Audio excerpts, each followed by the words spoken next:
Bonjour à toutes et à tous. Je suis très heureuse de vous accueillir aujourd'hui et de vous voir si nombreux pour ce webinaire co-organisé par l'ASBL et dans Proche Wallonie et la LUS. Merci d'avoir pris ce temps pour être avec nous. L'objectif de cet après-midi est de vous proposer un moment utile, concret et accessible en vous partageant des informations clés, des droits à activer, mais aussi des pistes et des leviers qui peuvent, nous l'espérons, vous soutenir dans votre quotidien. Nous utilisons la plateforme YouTube pour la première fois. Nous comptons sur votre tolérance si une difficulté ou l'autre se présentait. On a Christine qui modérera le chat et on espère que tout se passera bien. Voilà, la séance va se dérouler comme telle pour que ça se déroule dans les meilleures conditions. Voici quelques éléments pratiques. Nous sommes ensemble de 14 heures à 15h30 avec des temps de présentation et 2 moments consacrés à vos questions au cours du webinaire. Un moment assez court et puis un moment un peu plus long en fin de séance. J'aurai le plaisir de vous présenter juste après cette introduction les missions de la LUS et des associations de patients et de proches. Puis Madame Sigrid Brisac de l'association Aidants Proches Wallonie qui est avec moi à l'écran vous proposera une présentation riche en informations. Alors, voici quelques consignes pour le confort de tous. Tous les participants ont le micro et caméra coupés, comme c'est le cas dans les webinaires. Votre participation est précieuse et nous vous invitons à poser vos questions via le chat afin que que nous puissions mieux les centraliser. Alors, l'accès au chat nécessite de se connecter, hein. Vous pouvez librement voir le webinaire, mais pour pouvoir interagir avec nous, il faut que vous vous connectiez à un compte Gmail. Les questions qui concernent tout le groupe seront reprises en fin de session et abordées par Sigrid. Nous vous invitons à rester factuel dans vos interactions. Pour les questions plus personnelles ou spécifiques, nous vous inviterons à prendre directement contact avec la permanence des dents proches. Chaque demande recevra une réponse dans le courant de la semaine prochaine. On vous a laissé les coordonnées ici sur la slide et on vous les remettra à la fin du webinaire. Vous aurez le temps de les noter si besoin. Le webinaire est enregistré et il sera mis à disposition sur nos réseaux dès la semaine prochaine pour celles et ceux qui souhaiteraient le revoir ou le partager. Nous espérons que ce temps sera pour vous à la fois informatif et soutenant. Sans plus attendre, je vous propose de commencer avec ma présentation de la LUS et des associations de patients et de proches. Voilà, moi je m'appelle Sophie Ripaud et je suis chargée de projet à la LUS, la Ligue des usagers des services de santé. Nous sommes la fédération des associations de patients et de proches et notre grande mission, c'est de contribuer à la construction d'un système de santé de qualité accessible à tous. Pour ce faire, on a deux visions, deux façons de faire en tout cas. La première, c'est de positionner les associations de patients et de proches en tant qu'actrices incontournables des politiques de santé. On le fait via nos mandats et j'aurai l'occasion de vous expliquer ça un peu plus en avant. Et également, nous ambitionnons la reconnaissance des usagers, donc dans leur globalité, pas seulement les associations, mais les usagers en général, comme des partenaires des professionnels de la santé et du social. Alors, à la LUS, nous avons trois grandes missions. La première mission, c'est de soutenir les associations de patients et de proches. La deuxième, de former et informer. Et la dernière, c'est participer aux politiques de santé, qui est la mission pour laquelle nous avons été créés il y a plus de 26 ans. Alors, je vais essayer de vous détailler, il faut que je sois efficace et concise. Les grands pôles du soutien, donc on a un grand pôle de soutien au niveau de la communication. Effectivement, c'est pas toujours aisé de pouvoir maîtriser les réseaux sociaux, les nouvelles technologies pour pouvoir donner de la visibilité à son association. Et donc, on a un pôle soutien à la communication. Ensuite, on a un pôle soutien à la gestion des ASBL qui, lui, permet aux associations de patients et de proches de mieux s'y retrouver dans le code des sociétés et associations, qui n'est pas toujours facile quand on a eu une carrière autre que celle d'administrer des ASBL. On permet de naviguer un peu plus, donc faire sa comptabilité, pouvoir mieux comprendre tout le volet fiscal, etc. On a également la possibilité de mettre à disposition nos salles dans les 4 antennes. Donc, on a une présence locale à Namur, qui est notre siège social historique, puisque la fondatrice était de Ciné, à Bruxelles et Liège depuis 2016 et à Mons depuis 2 ans. Nous Développons également des activités autour de la visibilité des associations de patients et de proches en développant toute une série d'outils tels que l'annuaire que vous voyez sur la slide ici, qui permet d'aller à la rencontre du secteur social santé en pouvant mettre en lumière ce que font les associations de patients et de proches. Et une dernière grosse activité du pôle soutien, c'est de permettre aux associations de se rencontrer. Et donc, mensuellement, on organise des activités où elles peuvent venir mutualiser leurs connaissances, mieux comprendre les enjeux de nos mandats et donner la parole qui est indispensable pour pouvoir nourrir nos mandats et la représentation politique. Voilà pour la première mission. La seconde mission et de former et informer. Donc, on propose tout un, j'ose dire, catalogue de formations sur 2 ans avec diverses formations qui sont accessibles gratuitement pour les associations de patients et proches et leurs membres. Ça va de la gestion d'ASBL en passant par mieux comprendre les politiques de santé, le recrutement de volontaires ou encore la recherche de financement. C'est assez vaste et adapté à leurs besoins. On propose aussi des conférences, des moments d'information sur différents sujets. Ça peut être la promotion à la santé, mais par exemple, il y a eu une information sur le handicap l'année dernière. Et puis, on a toute une série d'outils également. Le chaînon, pour ceux qui ne sont pas encore abonnés, n'hésitez pas à nous contacter. On peut, via une petite fiche RGPD, vous envoyer gratuitement le chaînon, qui est un semestriel avec des gros dossiers en santé à votre domicile. Voilà.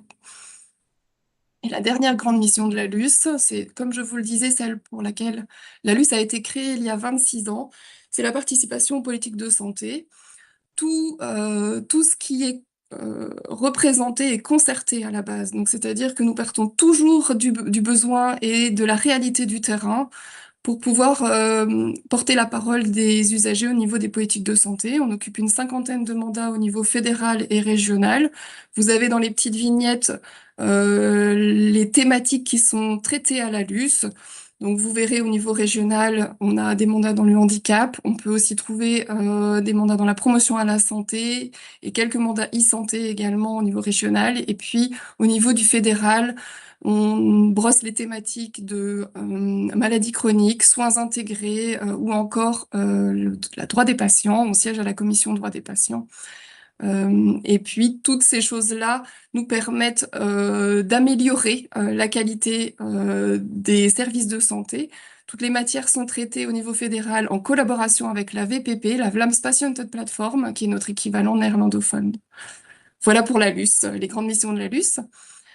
Aujourd'hui, la LUS, c'est 120 associations de patients et de proches qui sont concernées par différentes pathologies ou handicaps ou problématiques de santé. Quand je dis problématiques de santé, j'entends par exemple le deuil, l'accès à l'euthanasie, ce genre de choses, la naissance. Les associations de patients et de proches sont majoritairement composées de personnes volontaires, c'est-à-dire qu'elles n'avaient pas forcément la dynamique d'une entreprise, et c'est pour ça qu'on propose ces fameux services d'accompagnement pour la gestion des ASBL. Et je dirais qu'il y a à peu près dans les 120 associations fédérées, 10% qui ont des salariés. Voilà. En général, elles sont accompagnées d'un comité scientifique pour pouvoir valider toute l'information scientifique et médicale. Mais ce qui les rassemble le plus, bien entendu, c'est l'expérience du vécu avec la maladie. Alors, les associations de patients et de proches, leurs rôles et missions sont diverses. Vous avez ici sous les yeux les 5 grosses catégories de missions qu'elles occupent. Toutes ne font pas tout, mais au moins 2 ou 3 items. Donc, la plus connue, le plus souvent reportée, c'est l'entraide et le soutien en organisant des groupes de parole, des activités aussi de bien-être ou de sport, des choses comme ça. Puis alors beaucoup font de l'information, ont des trimestriels, de semestriels ou des sites internet très actualisés. D'autres font de la sensibilisation auprès des professionnels, du politique ou du grand public, en allant dans les écoles, former, informer, sensibiliser. Et alors, Beaucoup font de la défense collective des intérêts et droits des patients, représentant justement dans les mandats, que ce soit au niveau des régions, même du local, ou encore fédéral. Et alors, on en a quelques-unes qui défendent les droits aussi au niveau européen, au sein de la fédération. Et alors, quelques-unes aussi contribuent à la recherche en fonction de ce qui est financé en Belgique. On a un organe qui s'appelle le KCE et beaucoup participent à des recherches actives au KCE.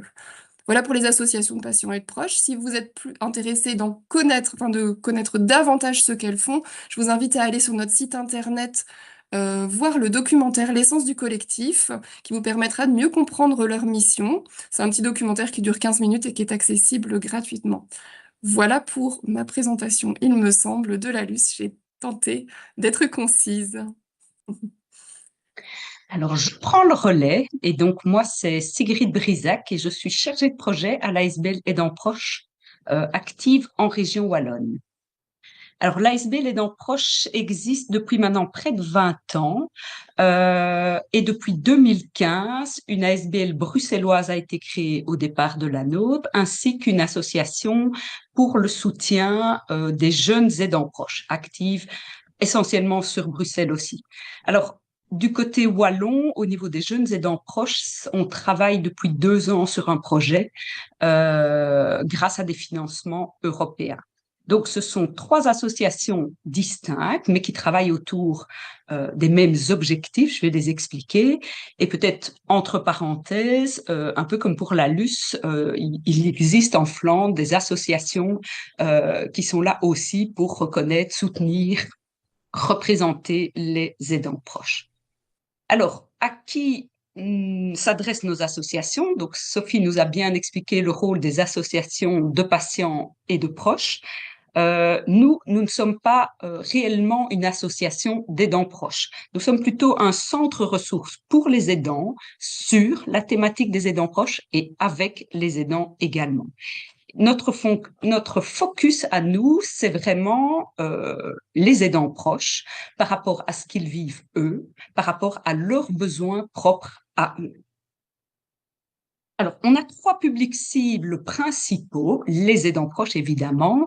Alors, à leur niveau et quel que soit leur âge, leur statut socio-professionnel ou la situation particulière du proche qu'ils aident ou qu'ils ont aidé, nous mettons pour eux à disposition une ligne d'écoute, d'information, de réorientation.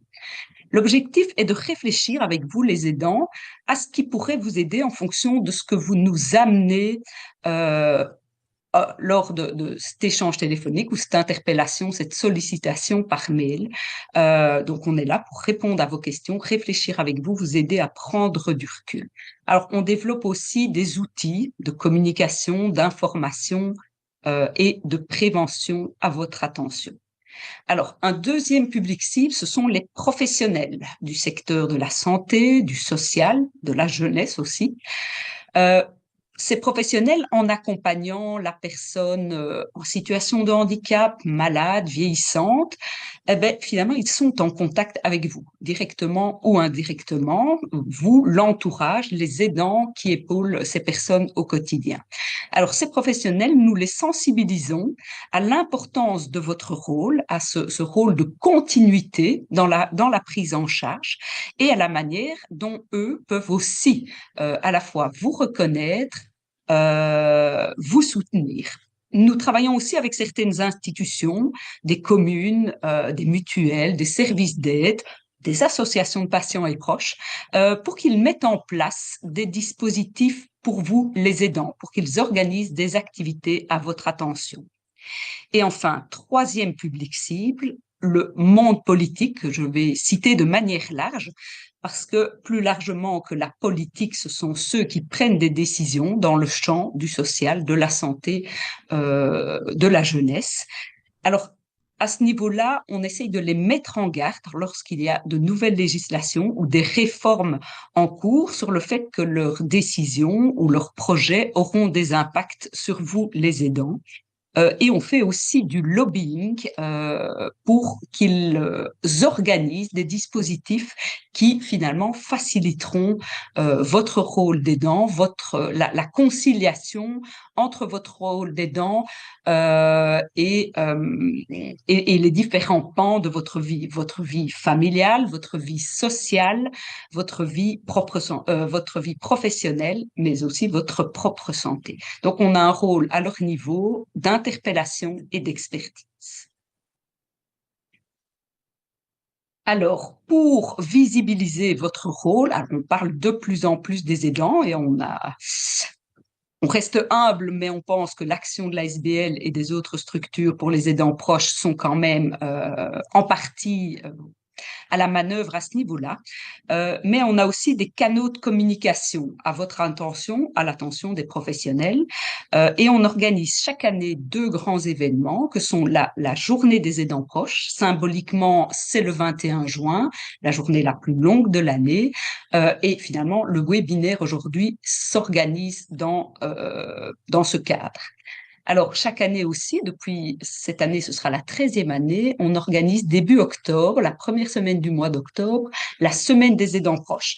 Et donc, durant cette semaine, on invite une série d'acteurs, institutions, associations, administrations à organiser pendant cette semaine-là, et idéalement, tout au long de l'année, bien sûr, des activités, détente, informations, rencontres à votre attention ou au niveau de professionnel pour de nouveau communiquer sur votre rôle, vos besoins et vos attentes aussi par rapport aux professionnels.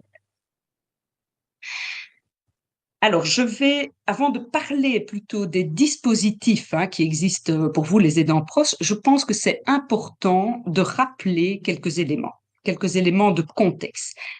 Tout d'abord, qui est-ce qui peut se considérer comme aidant proche? Parce que toutes les personnes qui épaulent un proche malade en perte d'autonomie ne se reconnaissent pas forcément comme aidant proche. Alors, toutes les personnes, ça représente bien sûr les membres de la famille, mais pas uniquement.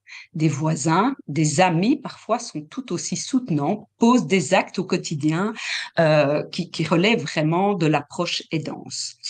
Bien sûr, les membres de la famille et de la famille proche représentent la majorité des aidants proches.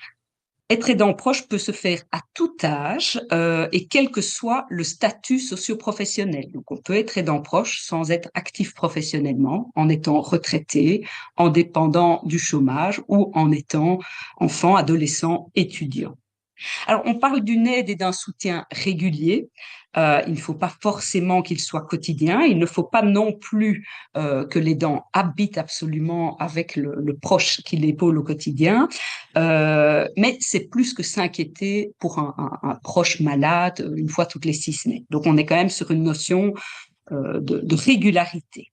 Et surtout, ce rôle est exercé à titre privé. Ça, c'est important de le rappeler.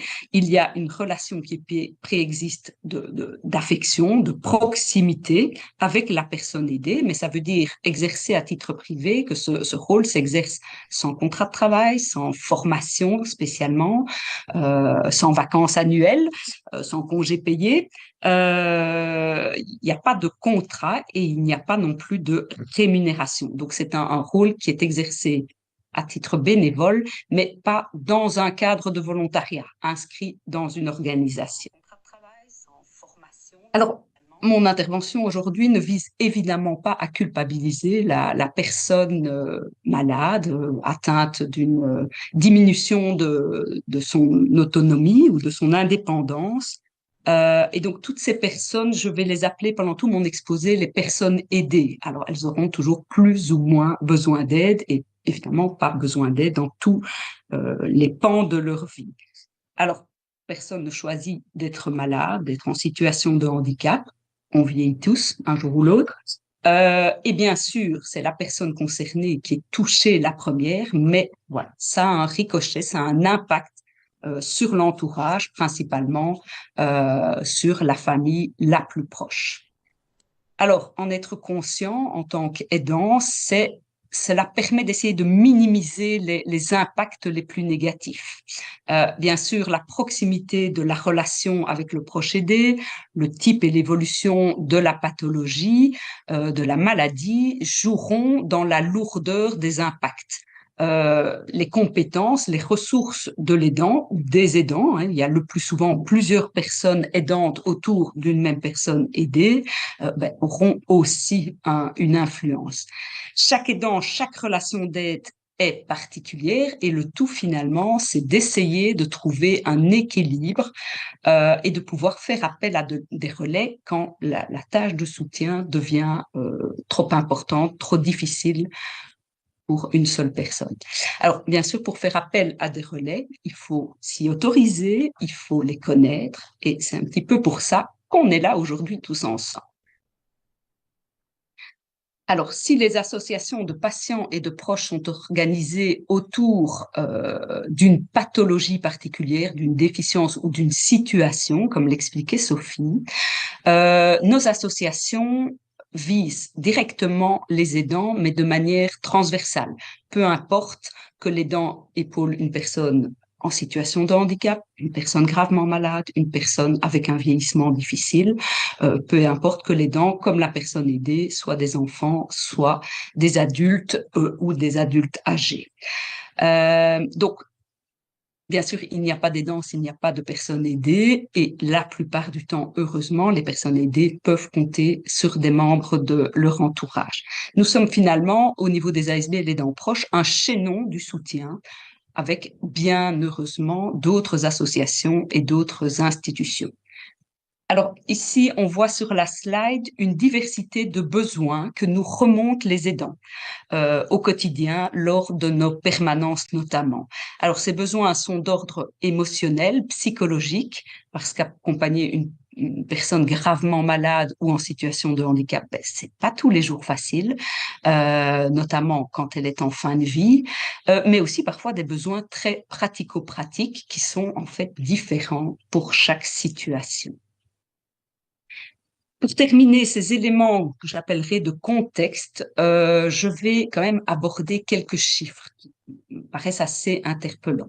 Alors, de nombreuses enquêtes en Belgique, dans nos pays voisins, voire outre-Atlantique, évaluent la proportion de personnes aidantes. Ça reste une statistique, mais on est en général dans une proportion entre 10 et 20% de la population qui peut être considérée comme aidant proche. Alors, à l'échelle de la Belgique, ça représente à peu près 2 millions de personnes. C'est un chiffre vraiment interpellant. En Flandre, au Québec, j'ai encore lu récemment que eux, ils parlent d'une personne aidante dans la population sur 3 personnes. Donc, on est là plutôt de l'ordre de 30% de la population.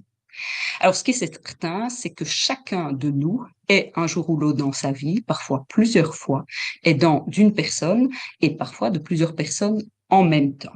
Donc, ça concerne chacun et chacune d'entre nous. Une enquête européenne, cette fois, nous révèle également que toute cette aide qui est apportée de manière bénévole par les aidants proches, elle représente environ 2,5% du produit intérieur brut des pays européens, des pays membres de l'Union européenne, ce qui équivaut pour la Belgique à 15 milliards, que les aidants font d'une certaine manière économiser au système de santé de la Belgique.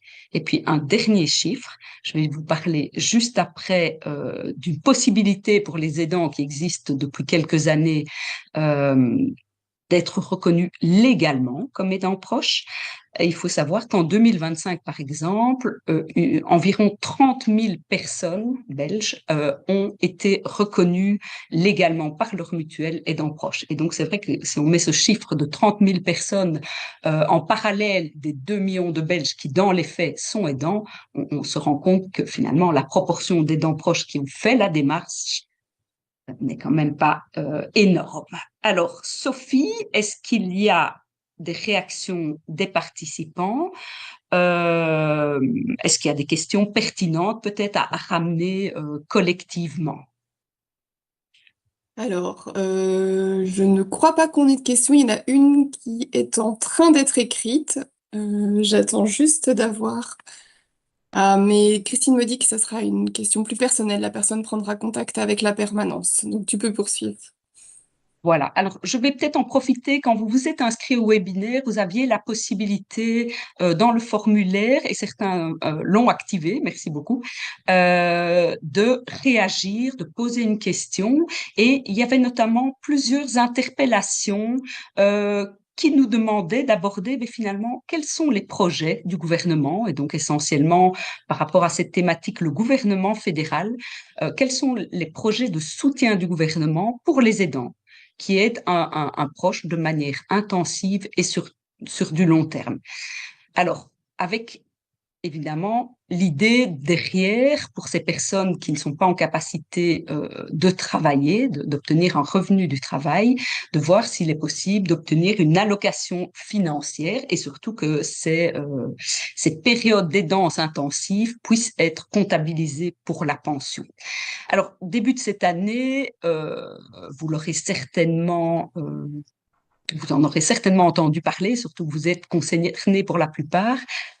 Toutes ces situations d'aide intensive ont particulièrement été médiatisées dans la foulée finalement de la réforme du chômage et notamment de la limitation dans le temps des allocations de chômage. Alors voilà, c'était pas un secret pour nous. On avait interpellé le cabinet compétent, mais donc on était bien conscient que dans cette réforme et dans ces exclusions du chômage, une série de personnes aidant de proches de manière intensive seraient concernées. Et donc, le gouvernement a mis en place une espèce de, quand même, de possibilité de gel temporaire, et je l'expliquerai après. Et surtout, il s'est engagé à réfléchir et à activer, à mettre en place assez rapidement un vrai statut qui permettrait à ces personnes aidant de manière intensive et sur du long terme de ne pas dépendre, de ne pas devoir dépendre d'allocations de chômage, ni même d'allocations de mutuelles. Hein. Il y a pas mal d'aidants aussi qui ne trouvent pas d'autre solution que de dépendre d'allocations de mutuelles. Donc voilà, on suit ça de près. Aujourd'hui, il n'y a rien de formel qui est déjà actif. Mais donc voilà, les choses en tout cas ont été beaucoup plus visibilisées médiatiquement, mais aussi politiquement. J'ai une petite question qui vient d'arriver, Sigrid. Est-ce qu'on peut considérer que le trouble de l'oralité puisse donner une reconnaissance ou un statut aidant proche? Et en fait, quelles sont un peu les balises autour de justement cette reconnaissance? Alors, tout ce qui concerne les critères pour être reconnu aidant proche, je vais en parler Juste euh, après. assez rapidement. Donc, j'en parlerai juste après. Parfait. Alors, je propose de passer à la deuxième partie de l'intervention hein, du webinaire d'aujourd'hui. Je vais essayer de tenter de brosser les dispositifs légaux d'une part et les différents acteurs et solutions de soutien qui peuvent être mobilisés par les aidants pour essayer de concilier au mieux votre rôle d'aidant avec les différents pans de votre vie, vie personnelle, vie professionnelle éventuellement. Alors, j'en ai parlé brièvement un peu avant. Il existe depuis 2020 une loi fédérale, donc qui est mobilisable par l'ensemble de la population belge. Hein, il n'y a pas de différence Flandre, Bruxelles ou Wallonie, et qui permet aux aidants proches d'être reconnus légalement. Et ce, quel que soit euh, l'âge de l'aidant, quel que soit son profil socio-économique, quelle que soit la pathologie du proche aidé. Alors, c'est une loi qui propose en fait deux types de reconnaissance. Une reconnaissance générale qui est valable à durée indéterminée et une reconnaissance qui peut ouvrir des droits sociaux et qui, elle, est valable pour 2 ans. Alors, après ces 2 années, elle peut être renouvelée sans souci tant que la situation, les conditions pour être reconnue sont toujours bien présentes. Alors, en tant qu'aidant proche, pour demander votre reconnaissance, vous devez vous adresser à votre mutuelle ou à la KAMI.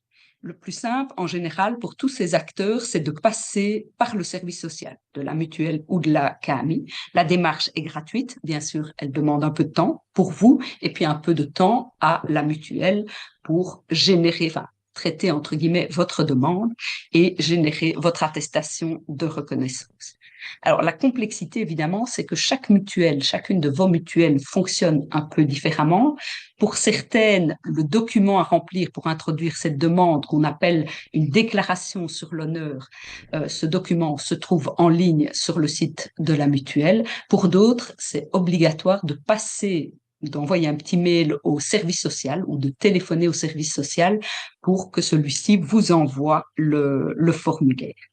Alors, via ce document, finalement, vous déclarez sur l'honneur que vous êtes aidant pour telle personne. Voilà, le nom de la personne qui est aidée doit figurer dans le document. Un aidant proche peut être reconnu pour plusieurs personnes aidées. C'est pas rare qu'une personne aide à la fois sa maman âgée et peut-être son conjoint gravement malade. Donc, on peut être reconnu pour plusieurs personnes aidées, et pour une même personne aidée, plusieurs aidants peuvent également être reconnus. C'est important à savoir. Donc, si un enfant est en situation de handicap lourd, son papa, comme sa maman, voire ses frères et sœurs, voire sa grand-mère, peuvent être reconnus. Alors, les conditions à remplir pour se faire reconnaître, elles sont finalement assez simples. C'est une déclaration sur l'honneur. Et donc, il faut que la personne aidante et aidée habite en Belgique et soit inscrite au registre de population. Le proche qui est aidé, alors, ne peut pas vivre de manière permanente en institution. Et donc, de manière permanente, ça veut dire que si votre enfant en situation de handicap, enfant mineur ou adulte, réside en institution du lundi au vendredi, mais revient chez vous régulièrement le week-end, ce n'est pas résider de manière permanente. Et donc là, vous pouvez tout à fait être reconnu. Par contre, si votre maman âgée vit depuis quelques années en maison de repos, vous ne pouvez pas être reconnu légalement, ce qui ne veut évidemment pas dire que vous n'êtes pas dans les faits toujours bien son aidant proche. Votre rôle ne s'arrête pas parce que votre maman rentre, par exemple, en maison de repos. Alors, vous déclarez donc que vous vous occupez d'un proche en situation de dépendance suite à un handicap, une maladie ou lié à son âge. Évidemment, situation de dépendance, un jeune enfant en pleine santé est quand même dépendant, mais voilà, c'est juste parce que c'est un enfant. Donc, quand on parle par rapport à son âge, on parle plutôt du grand âge. Vous déclarez que ce soutien, vous l'apportez à titre gratuit.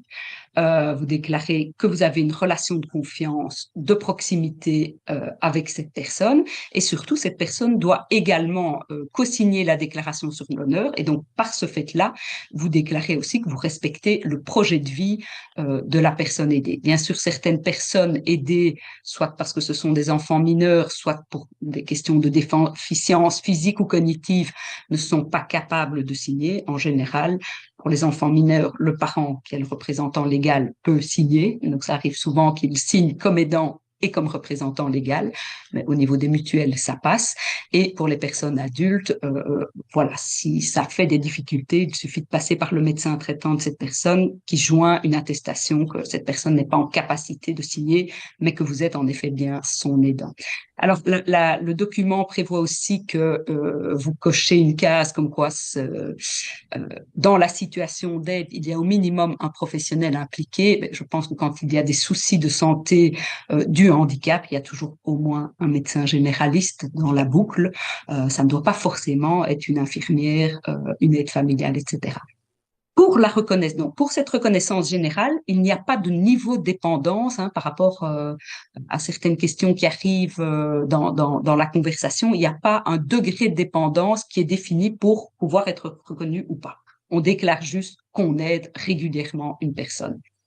Pour la reconnaissance avec droits sociaux, par contre, il y a 2-3 conditions additionnelles. On déclare sur l'honneur comme aidant qu'on épaule ce proche au moins 50 heures par mois ce qui donne 600 heures par an et ce qui donne une moyenne d'1h30 par jour. Et de nouveau, quand on est face à de la dépendance lourde, on y est. C'est une déclaration sur l'honneur. Ce n'est pas vérifié ni vérifiable d'ailleurs.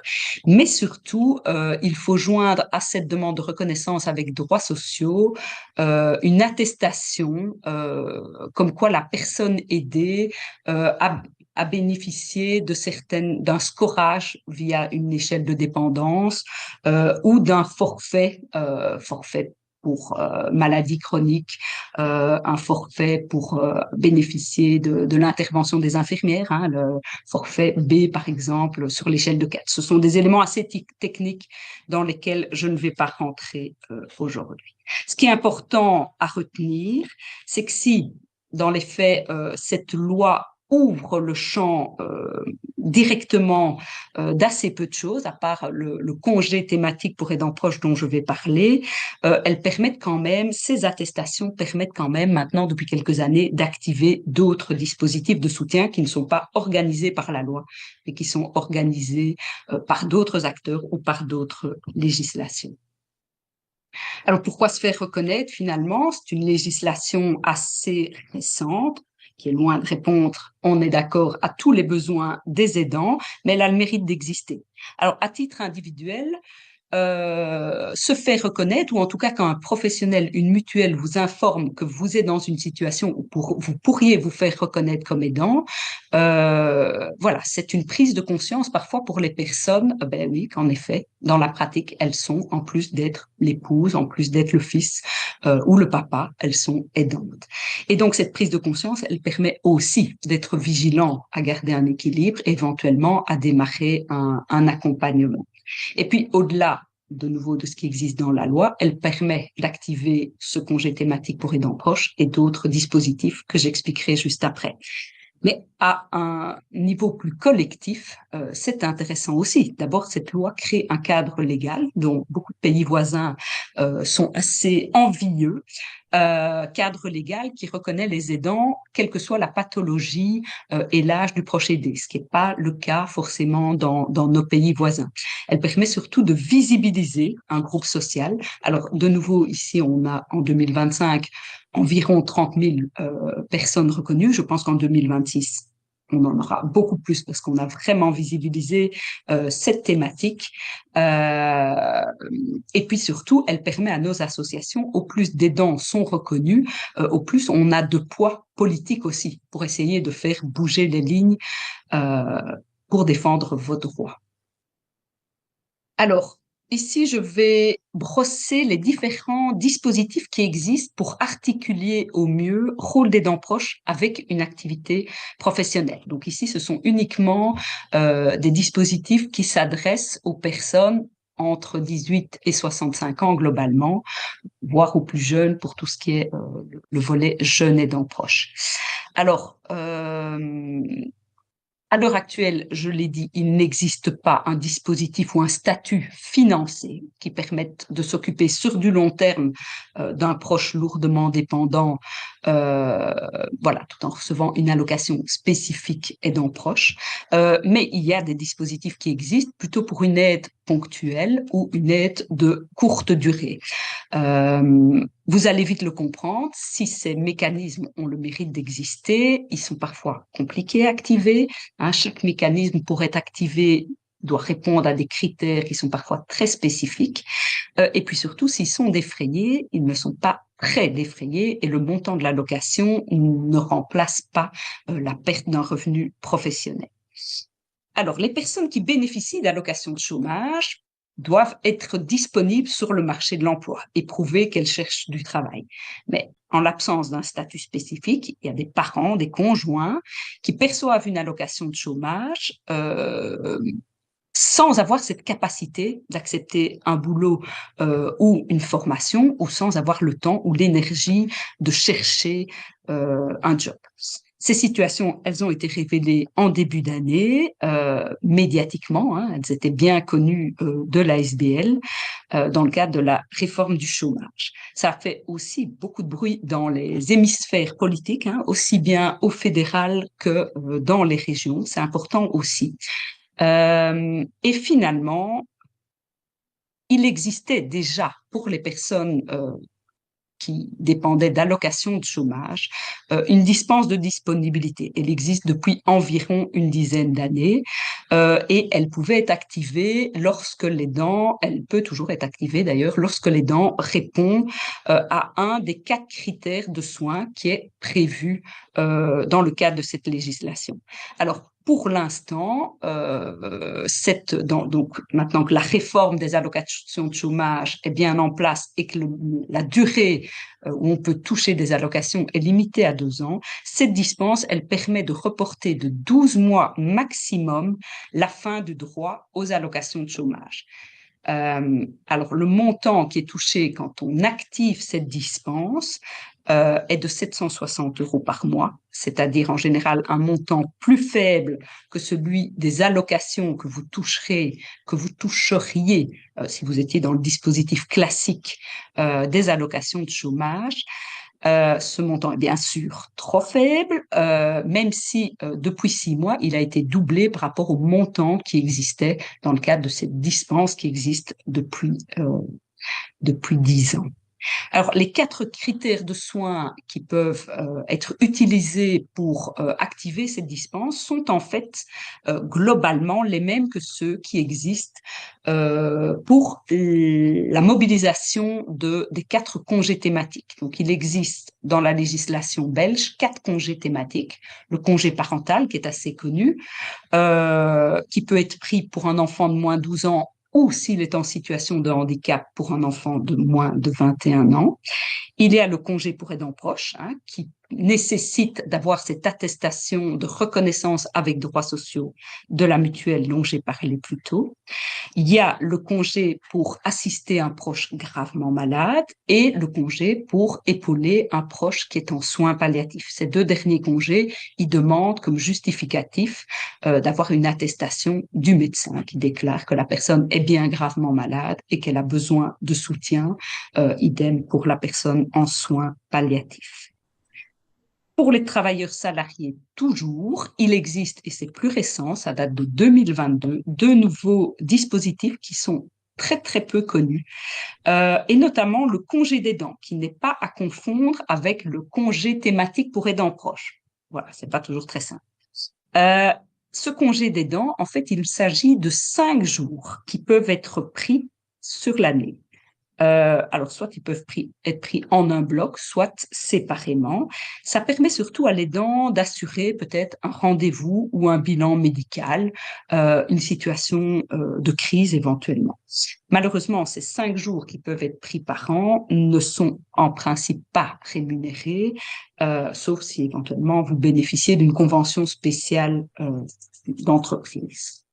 Alors, récemment aussi, toujours depuis 2022, il existe maintenant le droit de demander des formules souples de travail. Alors, c'est un droit de demander, l'employeur peut refuser, mais alors il doit justifier. Et donc, qu'est-ce que ça veut dire formule souple de travail? Par formule souple de travail, on entend éventuellement de démarrer ou d'augmenter un peu les jours de télétravail, des aménagements d'horaire, ne pas travailler à telle période ou ne pas commencer avant telle heure, éventuellement demander une réduction du temps de travail. Alors évidemment, ça doit être compatible avec votre activité professionnelle, avec l'organisation du travail. Et c'est finalement ces 2 derniers mécanismes ont été mis en place suite à une pression de l'Europe sur les États membres. Voilà, l'Europe a la volonté que les États membres veillent à ce que les travailleurs puissent concilier au mieux leur vie privée, donc le rôle de parent ou d'aidant, avec leur vie professionnelle. Pour les indépendants, il existe aussi depuis une dizaine d'années un mécanisme qui leur permet de suspendre temporairement leur activité pour s'occuper d'un proche dépendant, tout en bénéficiant d'une allocation. Alors, pour ça, il est nécessaire d'être indépendant à titre principal et d'interrompre son activité au moins à 50% et pour minimum 1 mois. Alors, ça permet donc de bénéficier d'une allocation qui est environ de 1600, 1700 € par mois quand c'est un arrêt total des activités, qui est à peu près de la moitié quand on arrête partiellement. Alors, je pense que ce sont des montants bruts, mais ça, je devrais vérifier. Et alors, si cette demande de suspension d'activité dure au moins 3 mois, l'indépendant peut aussi demander une dispense de ses cotisations sociales. Et puis, dernier dispositif, dans l'articulation vie professionnelle, formation. Ici, c'est pour les étudiants. Certaines universités, maintenant, intègrent la notion de jeunes aidants proches aux dispositifs qui existent déjà pour les étudiants à besoins spécifiques. Alors, ce dispositif étudiant, cette notion d'étudiant à besoins spécifiques, c'est un statut qui est notamment octroyé par les universités, certaines hautes écoles, aux étudiants sportifs de haut niveau, aux étudiants qui sont jeunes parents, aux étudiants entrepreneurs en situation de handicap. Et donc voilà, cette notion de jeune aidant, attestée par une attestation de mutuelle, est intégrée aussi dans certaines universités. Donc côté francophone, ça concerne l'ULB, l'université de Mons, de Namur et de Liège. Les hautes écoles, les écoles secondaires n'ont pas encore, à notre connaissance, inscrit officiellement ce dispositif dans ses fondements, mais n'empêche on invite toujours les étudiants qui sont jeunes aidants, pour lesquels c'est difficile d'articuler avec leur formation, de solliciter un échange avec le service social ou la coordination pédagogique de leur institution scolaire, pour essayer d'exposer ce qu'ils vivent, leurs besoins spécifiques à leur situation, et puis de voir éventuellement si des aménagements ne peuvent pas leur être proposés. Alors, tous ces dispositifs, vous les trouverez un peu plus en détail dans un livret thématique qu'on a réalisé au sein de l'ASBL, dont vous voyez sur la slide la couverture. Et ce livret est disponible sur notre site Internet dans l'onglet Soutien aux aidants et puis Publications. Alors, des sites de référence, comme je l'ai noté sur la slide, c'est l'ONEM pour certaines choses, pour tout ce qui est chômage, travailleurs salariés, l'INASTI pour les travailleurs indépendants, et les sites des universités pour celles qui ont officiellement mis en place cette dimension d'étudiants à besoins spécifiques pour les jeunes aidants. Alors, bien sûr, votre secrétariat social, votre syndicat, vos ressources humaines restent aussi des acteurs importants, voilà, pour exprimer ce qui est compliqué pour vous et de voir un peu quels mécanismes peuvent être mobilisés. Alors, d'autres acteurs et dispositifs de soutien existent également. On n'est pas évidemment les seuls à pouvoir vous épauler. Même si les autres acteurs, le soutien aux aidants n'est pas leur focus unique ou principal, ils sont quand même souvent, il y a quand même pas mal de dispositifs qui sont soit accessibles à toute la population, soit des dispositifs qui sont vraiment mis en place spécifiquement pour les aidants proches. Alors, je pense notamment aux mutuelles. Certaines mutuelles proposent par exemple des avantages ou des activités spécifiques pour les aidants, des cycles de conférences, des remboursements d'aide à domicile, des remboursements supplémentaires pour un soutien émotionnel ou psychologique, pour la mobilisation de séjours ou de services répit. Ce qui est compliqué, c'est que chaque mutuelle est libre d'organiser ces dispositifs particuliers à partir de son assurance complémentaire. Et donc, ça ne dépend pas de l'assurance obligatoire, ce n'est pas uniforme. Voilà, chaque mutuelle peut mettre un focus plus spécifique sur les aidants.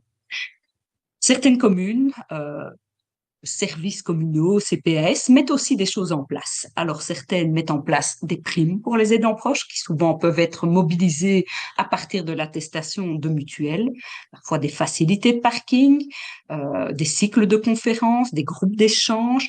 Une ou deux communes en Wallonie ont mis vraiment en place, avec des acteurs associatifs, vraiment une espèce d'association de solidarité au sein de la commune pour soutenir les aidants, avec les aidants. Les associations de patients et proches, on l'a bien expliqué, proposent aussi de l'information spécifique sur la pathologie, sur le vécu, sur l'évolution. Ce sont quand même des experts du vécu de certaines pathologies. Et du coup, quand les aidants ont ces informations, ça leur permet aussi de mieux comprendre la maladie, du coup de mieux communiquer, d'être plus adéquat et plus serein avec le proche aidé. Certains je ne vais pas aller très loin, mais Sophie l'a expliqué, mettent en place aussi des groupes d'échange entre pairs. D'autres mettent en place des projets comme le projet Après Parents, je pense à Similaise, à Inclusion, qui réfléchit avec les aidants à, tiens, le jour où je ne serai plus là comme aidant, qu'est-ce que je dois mettre en place, qu'est-ce que je peux déjà mettre en place pour mon enfant qui est maintenant adulte en situation de handicap ou avec une fragilité psychique.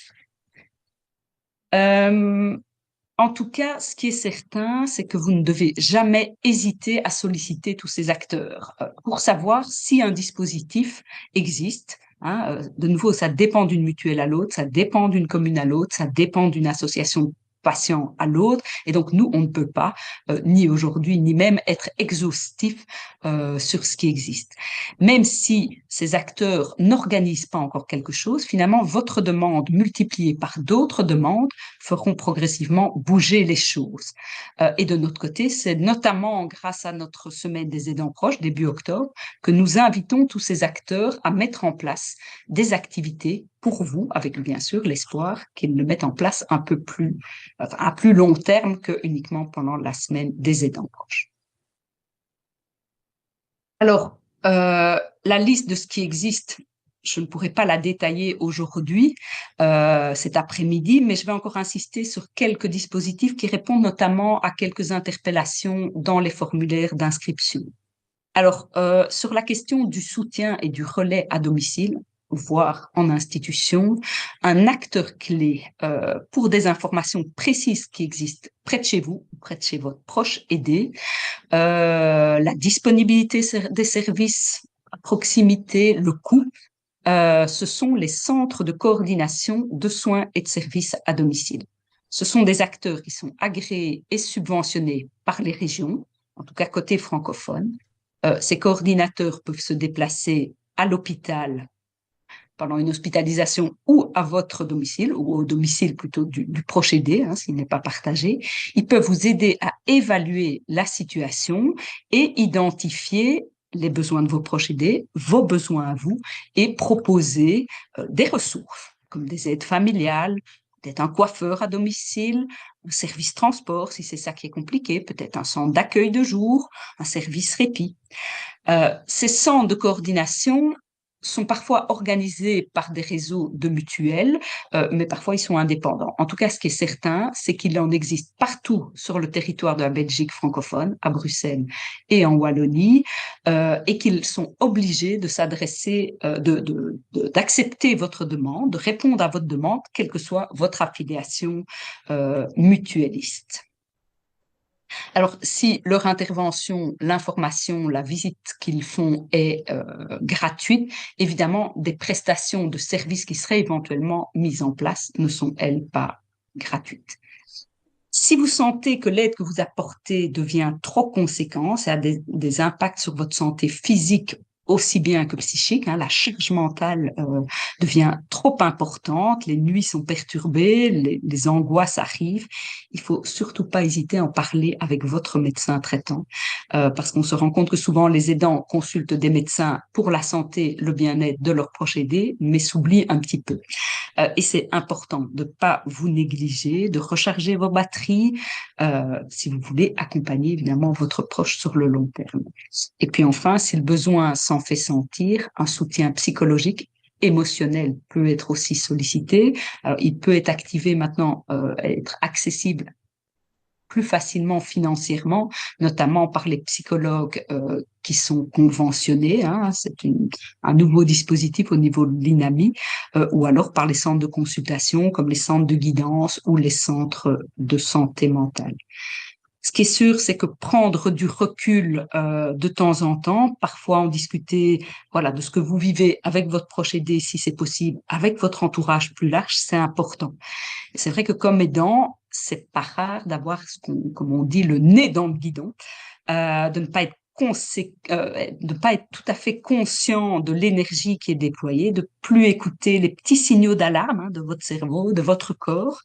Et donc finalement, voilà, je le répète, c'est important pour prendre soin de l'autre. Il faut aussi prendre soin de soi, mais l'exercice est loin d'être facile. Je vais m'arrêter ici pour cette présentation. Ça fait beaucoup d'informations et peut-être même une certaine frustration parce que j'ai pas pu aller dans le détail de tout ce que j'expliquais, ni certainement tout expliquer. Mais voilà, Sophie, il y a sûrement des questions de précision dans la conversation. J'ai effectivement quelques questions, mais j'aurais voulu revenir sur une petite information complémentaire parce que ça m'y a fait penser. Tu parlais des centres de coordination de soins et services à domicile. Il existe aussi des projets pilotes actuellement pour 5 maladies neurodégénératives. Donc je vais les citer là et on vous mettra ça par mail, peut-être si ça vous intéresse comme ça. Vous voyez si vous êtes concerné. Donc pour la sclérose en plaques, donc si vous avez un proche qui est touché par la sclérose en plaques et très invalidé, la sclérose latérale amyotrophique, plus vulgairement appelée maladie de Charcot, le Parkinson, Alzheimer et la maladie de Huntington. Pour ces 5 pathologies, il existe des projets pilotes qui développent un accompagnement plus particuliers qui naviguent entre le social et la santé, qui s'appellent des projets de case management. Et donc, c'est de la gestion de cas complexes et c'est vraiment des ASBL qui vont pouvoir vous épauler pour naviguer entre vos besoins au domicile, entre l'accompagnement dans les services de santé, mais toute une autre série de choses autour de l'autonomie. Donc voilà, je vous remettrai, je donnerai à Sigrid, puisqu'on va vous réécrire derrière pour ceux qui le souhaitent, il y aura le replay, etc. Le nom de ces 5 associations qui peuvent être un très très bon relais pour vous. Et effectivement, on a quelques questions.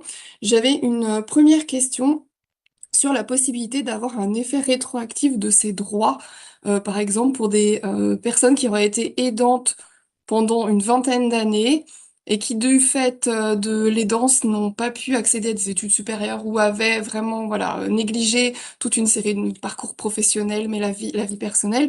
Est-ce qu'il y a une reconnaissance par rétroactivité a posteriori?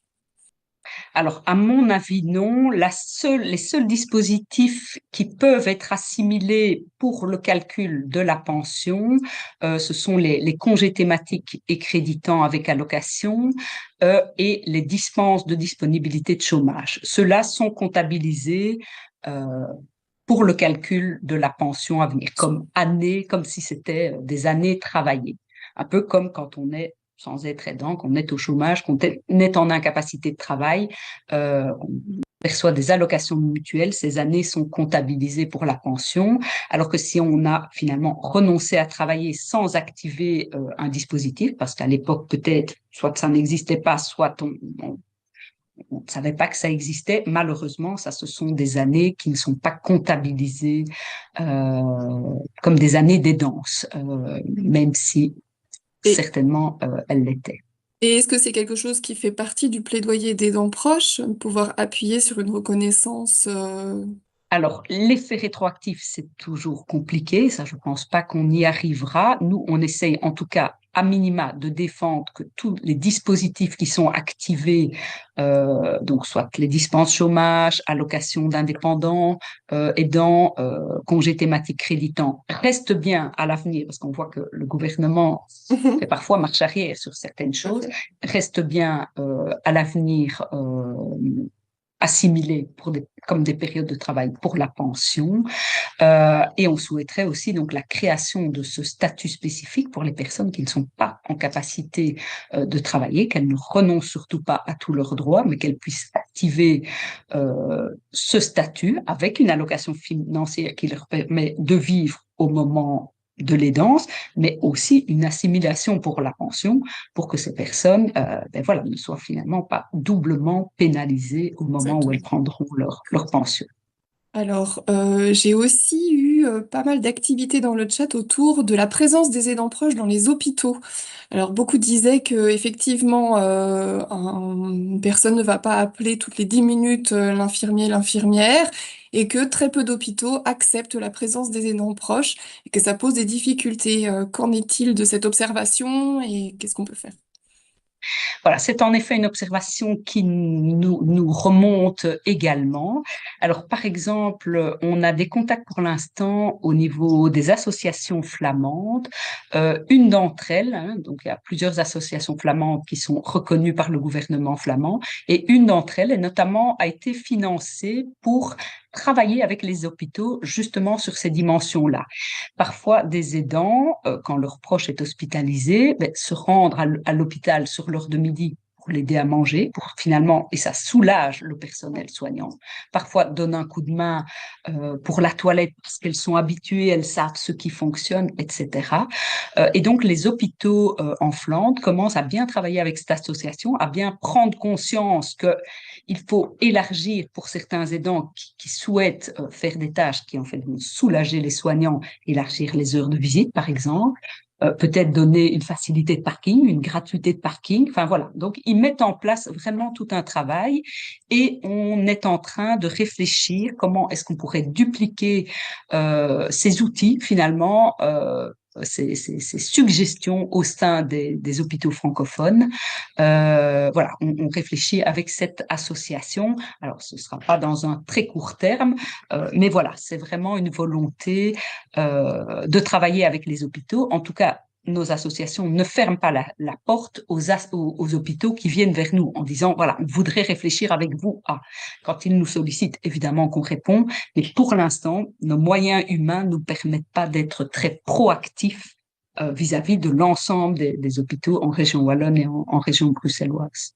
Une indication qui pourrait peut-être aider les personnes qui se questionnaient dans le chat par rapport à leur collaboration avec les hôpitaux, c'est que s'il existe un comité de patients, un comité d'usagers, voilà, cette porte d'entrée de la participation, n'hésitez pas à contacter le comité de patients de l'hôpital où votre proche est soigné. Ça peut être aussi une écoute plus attentive et puis un vecteur pour parler avec la gouvernance de l'hôpital ou en tout cas le système organisationnel. Ou alors le service qualité qui peut aussi des fois être à l'écoute de l'amélioration, en tout cas de leur accueil. Donc voilà, ça peut être une piste. En Alors, tout cas, oui. certaines associations, de nouveau, on n'est pas les seuls à agir. Certaines associations, notamment de soutien aux personnes avec un handicap intellectuel et leurs proches, travaillent aussi avec les hôpitaux pour que les soignants se mettent finalement au niveau de compréhension. Enfin voilà, ne soient pas dans un jargon. Certaines pathologies entraînent des troubles du comportement.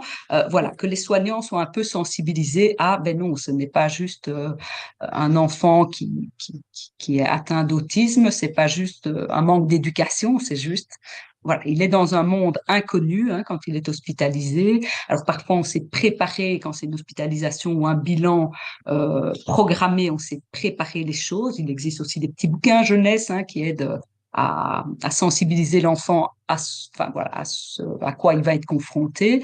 Mais parfois, quand c'est une hospitalisation qui n'était pas prévue, et voilà, ça peut être très déstabilisant pour l'enfant. Et c'est vrai que c'est très frustrant pour les parents qui essayent de préparer et d'expliquer les besoins de leur enfant, de ne pas être entendus par les équipes soignantes.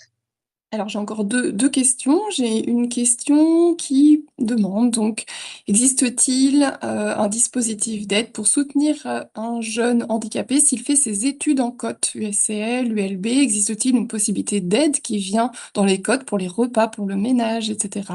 Est-ce que ce serait pas ça là, la coordination qu'il faudrait solliciter? Alors, peut-être, je pense que c'est sans doute pas leur spécialisation. Je pense que certains quotas projets, par exemple à Woluwe et à Louvain-la-Neuve, sont organisés autour justement de l'inclusion d'une personne ou deux, d'un étudiant ou deux en situation de handicap. J'ai pas vraiment d'expertise là-dedans. Certains peuvent, ceux qui en bénéficient, hein, mobiliser les aides humaines financées par le BAP, le budget d'assistance personnelle. J'ai déjà entendu ça aussi. Alors, je sais que les moyens proposés en région wallonne et en région bruxelloise via le BAP sont, enfin voilà, les possibilités pour un nombre important de personnes dépendantes de le mobiliser sont très très faibles. C'est lié à certaines pathologies très très précises. Alors, de nouveau, en cote, une aide familiale peut être sollicitée, mais voilà, ça dépendra de la disponibilité du service, ça dépendra des moyens financiers aussi de l'étudiant et peut-être de sa famille pour payer ses prestataires professionnels. Voilà, je ne suis pas une experte là-dedans, mais on peut un petit peu se renseigner et à mon avis, par les associations de patients plus en lien avec le handicap. Voilà, il y a certainement aussi des Peut-être choses à contacter Inclusion, peut-être. voilà, peut-être bien, par exemple. En tout cas, inclusion, c'est surtout le handicap intellectuel, mais voilà, il aura certainement des pistes, en tout cas. Ouais. J'ai L'ASBL une, inclusion. j'ai une dernière petite question d'une personne qui témoigne avoir été aidante proche pendant 2 ans de sa fille et qui souhaiterait travailler dans un service de répit pour aidants proches et elle souhaite connaître les démarches si on veut mettre ses Alors, compétences au service. voilà. Alors, pour l'instant, il existe un dispositif qui s'appelle la valorisation des acquis de l'expérience. Ça existe côté Belgique francophone, mais à ma connaissance, pour l'instant, que ce soit pour obtenir un diplôme d'éducateur ou d'aide familiale, j'ai pas l'impression que ce mécanisme puisse être mobilisé. Et donc, malheureusement, pour travailler dans des services agréés de répit, des institutions, que ce soit pour personnes âgées, pour personnes en situation de handicap ou des personnes malades, souvent, il faut un diplôme. Et l'expérience, malheureusement, ne suffira pas. En tout cas, c'est le cas, c'est pas à ma connaissance le cas actuellement. Ça fait aussi partie des revendications de l'ASBL aidant proche, c'est qu'en effet, quand il y a toute une période des danses importantes, ben voilà, les aidants, et ça fait partie des impacts positifs, développent des capacités techniques d'ergothérapie, de manipulation, mais aussi des capacités de se débrouiller dans le dédale des démarches administratives et sociales de notre système belge. Donc voilà, c'est pas encore un dispositif qui peut être activé, mais ça aurait toutes les raisons de l'autre. Alors, s'il y a plus de questions dans, dans la présentation, je peux peut-être faire écho à quelques réactions qui avaient été formulées euh, par les personnes qui se sont inscrites. Alors, certaines réactions concernaient plutôt des demandes politiques, des revendications. C'est pas l'objet ici du webinaire, mais je les ai bien en tête et je pourrais éventuellement répondre voilà, à certaines. J'ai vos adresses mail, je pourrais répondre où ça en est éventuellement si j'ai des éléments. Mais certaines questions concernaient des dispositifs et des ressources existantes, et notamment une personne demandait quelles sont les démarches et à qui s'adresser pour la mise en place médicale à domicile. L'aménagement du domicile, s'il y a une difficulté de mobilité, par exemple, la mise en place de soins infirmiers. Et de nouveau, là, je le répéterai, pour tout ce volet-là, l'acteur qui centralise les demandes et l'identification des besoins, ce sont les centres de coordination à domicile. Maintenant, les prestataires, des ergothérapeutes qui sont spécialisés dans l'aménagement du domicile peuvent être contactés directement. Un service infirmier, salarié ou indépendant peut être contacté directement, mais passer par un centre de coordination quand on identifie qu'il y a plusieurs choses qui deviennent compliquées dans la vie à domicile, voilà, c'est peut-être l'acteur le plus facile à mobiliser. Alors, ces centres de coordination, non seulement peuvent donner de l'information sur ce qui existe, mais en fonction de la situation et si besoin, peuvent aussi solliciter directement les services avec accord évidemment de la personne aidée et ou de ses aidants proches. Une question a été posée aussi sur la coordination globale, sans beaucoup plus d'explications. Alors, de nouveau, cette question de la coordination globale, si les centres de coordination peuvent informer, mettre en place certains services, éventuellement réajuster ponctuellement, réévaluer la situation, permettre à tous les acteurs qui interviennent à domicile, hein, parfois il y a plusieurs prestataires à domicile, de mettre tout le monde autour de la table, avec par exemple le médecin traitant, la personne elle-même et ses aidants, pour discuter voilà, de ce qu'il faudrait aménager pour que ça se passe au mieux. Malheureusement, la coordination au quotidien, elle repose très souvent sur la personne aidée elle-même, hein, si elle en a les capacités, ou sur ses aidants. Et donc, je pense par exemple à un service infirmier qui vient peut-être tous les jours à 10 heures le matin pour une aide à la toilette. Ben voilà, s'il y a un rendez-vous médical qui est posé le mardi à 10 heures, ben ce sera la personne ou son aidant qui devra contacter le service infirmier pour demander de passer un peu plus tôt ou un peu plus tard. Voilà, cette coordination au quotidien, à part voilà ce Voilà. que Sophie a Ouais. évoqué, hein, les case management. C'est vrai que j'ai pas pensé à en parler, mais c'est intéressant. Ils existent pour certaines pathologies spécifiques. Ils existent aussi de manière plus transversale dans certains services, et c'est quelque chose qui va Se un peu plus développer. se développer, à Oui, mon oui. avis, à l'avenir. Mais donc voilà, on ne va pas rentrer dans les détails. Alors la question, il y avait aussi une question sur les dispositifs qui existent pour les jeunes aux études. J'en ai parlé, des dispositifs officiels qui commencent à se mettre en place. Et si rien d'officiel, en tout cas le jeune est toujours peut toujours, tout comme un travailleur, peut toujours aller trouver son employeur pour expliquer en quelques mots sa situation, essayer de trouver voilà, des pistes d'aménagement qui permettent voilà, de concilier les études au mieux et en tout cas d'éviter les abandons, les redoublements, etc. Il y a la même question pour les aidants pensionnés, hein, les aidants qui ne sont plus actifs professionnels. Est-ce qu'il y a des dispositifs spécifiques? Non, les aidants pensionnés sont des aidants adultes qui peuvent mobiliser les dispositifs existants. Enfin voilà, il n'y a pas des choses spécifiques à ma connaissance pour les aidants à partir de 65 ans ou à partir de 70 ans. Alors, de nouveau, hein, il y avait pas mal de questions par rapport aux aidants un peu plus âgés et pas mal de questions par rapport aux personnes aidées âgées. Voilà, je ne vais pas pouvoir, on va doucement ici clôturer notre webinaire, rentrer pour plus dans les détails, mais j'essaierai, alors peut-être pas la semaine prochaine, j'ai une grosse semaine, mais dans les prochaines semaines, de répondre plus individuellement aux questions qui ont été posées dans les formulaires d'inscription. Sophie, je te passe la parole pour un petit mot de conclusion.